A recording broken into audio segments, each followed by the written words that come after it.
Hello everyone, this is your 5 and welcome to the Cobra Mass Central Toy Review. And today so you're looking at the 2009 release by Hasbro of the Walmart exclusive of the G.I. Joe The Rise of Cobra 2-pack featuring the Shockblast vs Night Creeper, and today is a part 1 video and we'll be focusing a review on Shockblast. Now I got this straight from eBay and this actually cost me about 70 or 80 ringgit there. I can't remember the actual pricing for it, but it's around that kind of pricing in some of the toy shops that actually did brought in this 2 years ago. Problem is they sell this in all 4 sets of the 2 packs, which I really don't want to get those because there are some of the figures I don't want to get a repeat of, and I just only wanted to get this. Now let's take a look at the front part packaging itself. The top section there is stated as G.I. Joe The Rise of Cobra, which look kind of bland. On one corner here it stated it includes the Articulation tattoo, which is located here, and the G.I. Joe sticker, which is hidden at the back of the tattoo itself. Since we're looking at Shockblast, we'll take a look at Shockblast in the packaging itself. As you can see, all of his equipment and accessories are all visible in this packaging itself. You've got the figure there holding the shotgun and a knife on the other hand. He's carrying his, wearing his green helmet and his green vest. His cap is on the other side here too. 2 pistols, a gas mask, and his base stand is hidden at the bottom. Now at the back of the packaging itself, the top section here is written a small little write-up stating what G.I. Joe is really about, and here is where we find our profile card for Shockblast. Now it's stated here, Shockblast is a SWAT specialist who trains the G.I. Joe team in urban tactical response. He provides expertise in controlling the citywide chaos that erupts when Cobra unleashes destructive nanomine technology. You got a nice artwork of Shockblast there, and at the bottom, Shockblast, that's his code name, and his real name is Jason A. Faria. Serial number 369-09-JA43, grade Corporal -bracket E-4, preferred weapon 820 selective fire long range fully automatic assault rifle. Very nice. So without further ado, let's open up this packaging so we can molest the figure. Be right back. And we're back after removing the figure and the rest of the stuff out from packaging. Now inside the packaging is packed with the Articulation tattoo, as you can see here, which you can apply to your skin. And on the back portion here, now there's an instruction on how to apply the tattoo or how to remove them, and also ingredients were used to make this tattoo. Quite interesting. Now in the packaging it also has 2 stickers. You have the Rise of Cobra version of the G.I. Joe logo and the classic Cobra logo, very nice, which I'm going to use later. Now let's take a look at the Shockblast accessories. First we'll take a look at the base stand there. Now the base stand is designed to look like a dog tag. On the side here there's a small little hole which you can slip in a string or a very fine tin chain so you can actually wear. I'm not too sure why would anyone want to.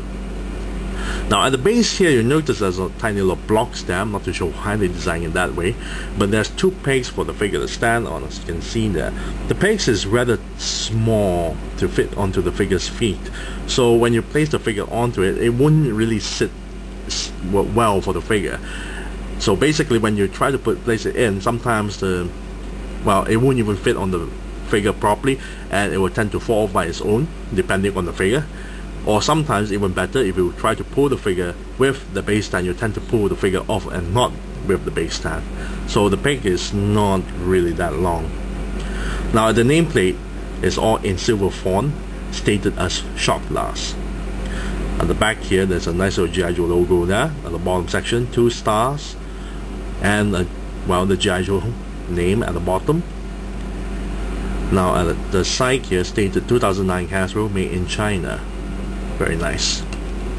Now for the Rise of Cobra version of the dog tag base stand, that is a bit longer compared to the 25th anniversary version. Now let's take a look at the rest of the accessories here. Now despite that what's being said behind the packaging itself, Shockblast profile card there stated that his preferred weapon is an assault rifle. This is not an assault rifle at all. This doesn't look anything like an assault rifle, as you can see there. is a shotgun, which actually appeared in, well, any of the figures in the 25th anniversary line. On the top section here, you got a small little, well, scope, and about back section here, you got a stock. You got a small little handle with a trigger hole for the figure's finger to slip into. Problem is, Shockblast don't have a trigger finger. Very nicely done. The whole entire thing is not painted, it's just pure black plastic. And there's no way for Shockblast to actually, well, store the weapon on his body except holding it by hand, which is kind of disappointing. Now we have a pair of identical pistols. Yeah, both same pistols actually, and they're all in black plastic material.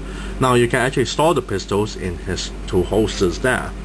Now what's interesting about this pistol is that it never appeared in any of the 25th anniversary line of figures except for Shockblast. This appeared for the 25th anniversary version of the comic pack Shockblast and for this version of Shockblast, but none other figures actually packed with this pistol, which is kind of interesting to note. Now what's more interesting is that it has a trigger, but it doesn't have a trigger guard, as you can see there. Nicely designed, very nice. You can hold the pistols quite well, and quite interesting that it doesn't have a trigger guard. Next we have a big old knife. This is a really big knife for Shockblast, very intimidating. The blade of course is painted in silver. Now what's interesting to note is that, well, he has no way to actually store it except you can slip it at the back of his, or on the side of his, well, belt there. Next we'll take a look at his helmet. Now this helmet actually, well, nothing new. It came from the 25th anniversary version of the comic pack Shockblast, but painted in green. The bottom section here is made of the, as you can see, a black plastic material.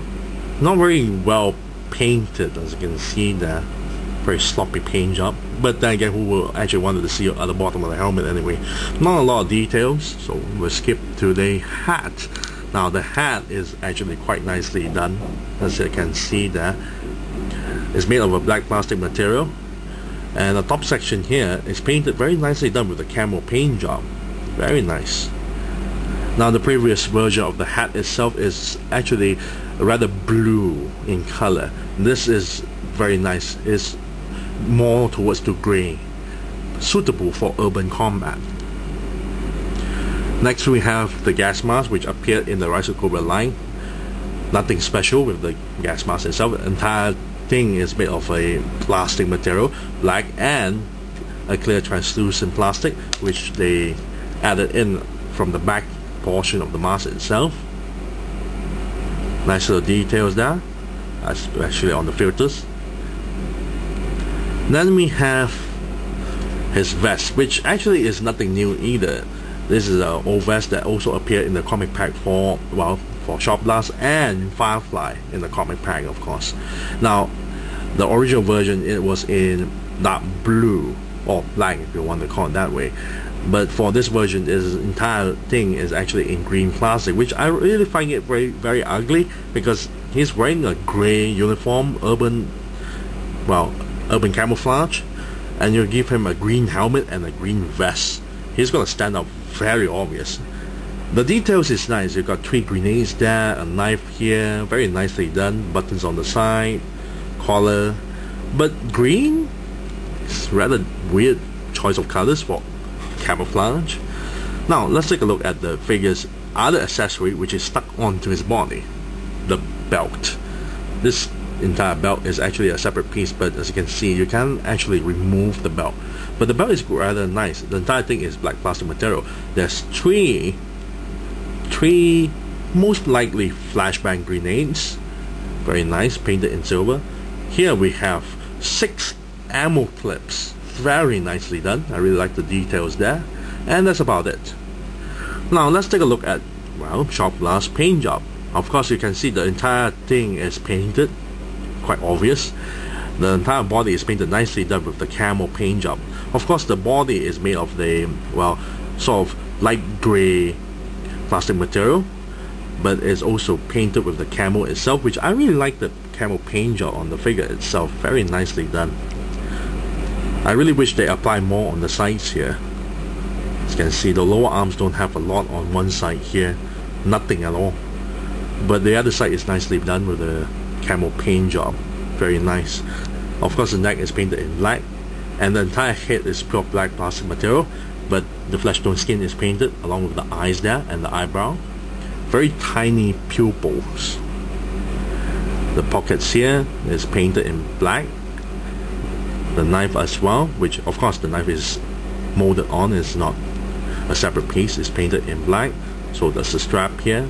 The boots is the only thing that's also not painted, so that's the gloves there. But entirety of the color itself is much more better compared to the comic pack version of the 25th anniversary version of the Shockblast figure, because originally it was in really bright blue or dark blue colors, and I don't really like those colors. That's why I opted for this version of Shockblast, despite that it has a really, well, ugly looking accessory, green color accessories. This one suits very well for the urban camo. Now let's take a look at the figure's mold. Now, like always, they always try to reuse some of the body parts to create a G.I. Joe figure. So for this Shockblast figure, there's no exception either. Now the upper torso and the wings and the arms, the entire arms there, is made from the Cobra Trooper. As you can see there, they're the same thing. Now the upper thighs here and the kneecaps came from Snow Job. Now what's new for this figure is the head sculpt, the lower legs, and the feet. Very nicely done. Now let's take a look at the details there. Now, as I mentioned before, the upper thighs there is the same body parts as being used for Snow Job figure, but they changed it a little bit. So instead of having, well, only one holster, just like Snow Job's original leg there, the original thigh there, they added another holster for the other leg there. Very nicely done. As you can see there, holster is a separate piece, they added it on. Very nice. You can actually store the two pistols inside, like so. The other holster seemed to be a little bit thin, as you can see the size there. This one's a bit thinner, the other one is a bit more, well, bigger, so you would have some problem trying to fit the pistol in. You have to really push it in, but otherwise you have no problem trying to pull it out. It's just that it's a bit, well, tight fit. Very nicely done, and the body is actually quite nicely done. As you can see, a lot of wrinkles there, really thick pants, pockets, molded knife with sheath, straps. Very nicely done. Of course, the belt is not painted, as you can see that. The head sculpt, he's wearing a, well, sort of like a ski mask. Very nicely done. Now let's take a look at the figure's articulation. Now the neck joint is something I really don't like, because as you can see, he cannot pivot the head downwards at all. If you try to push it a little bit more, it will just pop the head off quite easily too. He can pivot the head up a little bit, just a little bit, but as you can see, it's a bit loose as well, and maybe to the sides as well, but can turn the head 360 degrees. As you can see, the joint is really a bit loose there. Also here can pivot forward a little bit, back a little bit, turn 360 degrees. So the joints here can turn 360 degrees, lift the arms this far. Elbow joints here can bend forward, back, turn 360 degrees. Wrist joints here can turn 360 degrees. Now the hip joints here can move forward, but as you can see, due to the design of the crotch area, because this area here is a bit too thick, so when you move the legs forward, it tends to spread the legs, well, apart. But you can still move the leg forward, back a little bit to the sides with no hindrance at all. Double jointed knee, and then we have the ankle joint that pivot downwards, upwards, and turn 360 degrees. Now let's equip Shockblast with his equipment here by wearing his vest. Luckily enough, the vest is not too hard to wear, as you can see that, easily slipped in, and the buttons stay in like so, but the buttons don't clip in very well though, as you can see that. Now he's wearing his vest. Where is his cap? Have him equipped with the shotgun. and a big old knife. Kind of scary when Shockblast is actually carrying a big old knife there. Very nicely done. So overall, the figure is actually not bad. I like the overall camo paint job. I just don't like the choice of colors being applied onto the vest itself and the helmet. I really don't really like that. And for him to hold the shotgun is a little bit awkward because it's a bit loose, and sometimes when you want him to hold the shotgun with two hands, it tends to pop out from the shotgun quite easily. But he has no problem holding the two pistols and the knife. So I guess the shotgun is not really meant for him at all, because originally in the 25th anniversary comic pack version, he wasn't packed with the shotgun at all, even with the knife. He is packed with the two pistols, the hat, and the helmet and the gas mask. Now overall, the figure is actually quite nice with the urban camouflage, and the figure's new body parts is actually really nicely done, and a good mixture of the other parts as well. But I just really don't like the older 25th anniversary version of the parts, like the Cobra Trooper's arms there and the crotch area. But still a very nice figure. If I'm gonna give a rating on this, I'll give it a nice 8 out of 10. Yes, 8 out of 10, because I really don't like the original Shockblast figure that was released in the comic pack. The colors are way too bright for urban camouflage. This one suits very well, despite the green vest there. So 8 out of 10 for Shockblast. I thank you all for watching. This is 05, and I'm signing off.